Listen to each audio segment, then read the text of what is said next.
तुम एक भीड़ में खड़े हो और अचानक कोई एंट्री करता है।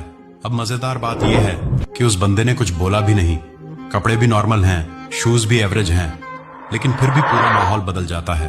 क्यों? सिर्फ उसकी वॉक की वजह से।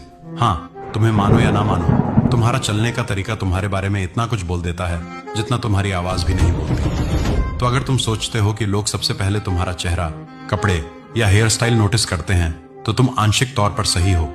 लेकिन सबसे डीप और अनकॉन्शियस लेवल पर लोग तुम्हारी वॉक से तुम्हारे बारे में राय बनाते हैं। तुम्हारी एंट्री, तुम्हारा पहला इंप्रेशन, तुम्हारी पर्सनैलिटी का लाइव ट्रेलर, सब कुछ तुम्हारी वॉक है। और सच कहूं तो इंडिया में 90% लोग गलत तरीके से चलते हैं। इसे मजाक मत समझना, क्योंकि मैंने खुद महीनों तक लोगों को ऑब्जर्व किया है, पार्क्स में, स्कूल के बाहर, बस स्टॉप्स पर। और अगर तुम भी ऐसा करोगे तो तुम खुद हंस पड़ोगे कि लोग कितने अजीब ढंग से चलते हैं। लेकिन हंसी के पीछे छुपा सच यही है कि गलत वॉक तुम्हारा पूरा इंप्रेशन खराब कर देती है। अब मैं तुम्हें बताने वाला हूं वो 6 बड़ी मिस्टेक्स जो ज्यादातर लोग चलते वक्त करते हैं, और अगर तुमने इन्हें फिक्स कर लिया तो ट्रस्ट मी, तुम्हारी वॉक का लेवल 0 से 100 तक चढ़ जाएगा। चलो शुरू करते हैं। सबसे कॉमन गलती, पैरों को बाहर की ओर घुमाकर चलना, जैसे चार्ली चैपलिन चलता था। दूर से देखने पर यह फनी लगता है, लेकिन प्रॉब्लम यह है कि लोग तुम्हें सीरियसली लेना बंद कर देते हैं। चाहे तुम टॉपर हो या जीनियस, तुम्हारी वॉक तुम्हें कॉमेडी बना देती है। सॉल्यूशन, पैर पैरेलल रखो, सोचो जैसे तुम्हारे नीचे रेलवे ट्रैक है, स्ट्रेट और क्लीन। कुछ लोग ऐसे चलते हैं जैसे ट्रेन छूट रही हो, और कुछ ऐसे जैसे टाइम रुक गया हो।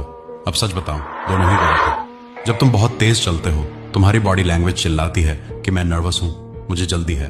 जब तुम बहुत धीरे चलते हो, लोग सोचते हैं कि ये बंदा बोर, थका या डिप्रेस्ड है। सॉल्यूशन, वॉक विद विजन, ना जल्दी ना सुस्ती, बस एक स्टेबल डिसेंट रिदम। अगर तुम हमेशा ग्रुप में पीछे चलते हो तो ये तुम्हारी पर्सनालिटी को इनविजिबल बना देता है। लोग तुम्हें लीडर नहीं, बस फॉलोअर मानते हैं। सॉल्यूशन, ग्रुप में चलो तो हमेशा बीच में रहो, वहीं तुम्हारी प्रेजेंस सबसे स्ट्रांग दिखती है। यही लीडरशिप की शुरुआत है। छोटे छोटे स्टेप्स लेना तुम्हें ऐसा दिखाता है जैसे तुम्हें अगला कदम लेने का कॉन्फिडेंस ही नहीं है। ये वॉक तुरंत तुम्हारा बैलेंस और प्रेजेंस खराब कर देती है। सॉल्यूशन, स्टेप्स लो, कॉन्फिडेंट और स्टेबल, ना बहुत छोटे ना ओवर लॉन्ग, बस क्लियर और ग्राउंडेड। कुछ लोग चलते वक्त हर कदम पर पैर क्रॉस करते हैं।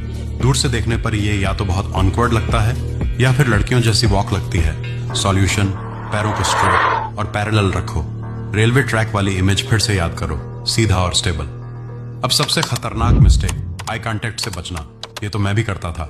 स्कूल टाइम में जब भी किसी टीचर या लड़की से सामने से मिलना होता, आंखें नीचे कर लेता, लेकिन यही तुम्हारा कॉन्फिडेंस तोड़ता है। सॉल्यूशन, चलते वक्त सिर हल्का ऊपर रखो, सामने देखो।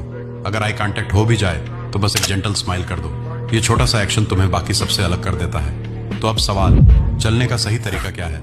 सिंपल फॉर्मूला, शोल्डर्स पीछे रखो, हाथ पॉकेट से बाहर, आई कांटेक्ट नेचुरल, और सबसे जरूरी, हील से पहला स्टेप लो। लेकिन यहीं पर एक मॉडल वॉक और नॉर्मल वॉक में फर्क आता है। अगर तुमने किसी मॉडल या सेलिब्रिटी की वॉक नोटिस की होगी